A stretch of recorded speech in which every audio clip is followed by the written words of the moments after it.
Dewan Syafi'i yang sentiasa tuan-tuan datang pada majlis ilmu di Baitul Saadah, kita manfaatkannya di siang hari untuk belajar dengan pecahkan kepada 3 kelas dengan menggunakan folding door.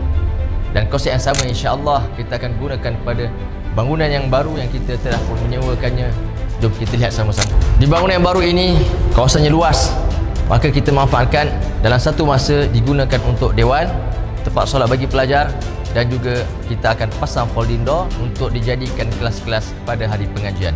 Jadi folding door kita akan pasang adalah di sini. Kawasannya besar, panjang, dan juga di sini dan juga di sini.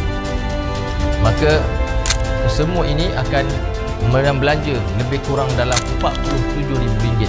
Jadi saya sebagai pengurusi Baitul Saadah Division Group mengajak tuan-tuan bagi menyumbang dalam menjayakan projek membangunkan dan melahirkan pendakwah Ahli Sunnah wal Jamaah, dan lepaskan peluang dan sumbangan anda insya-Allah ada sahamnya di hari kiamat nanti dalam melahirkan generasi mempertahankan akidah baginda Nabi sallallahu alaihi wasallam. Barakallahu fikum.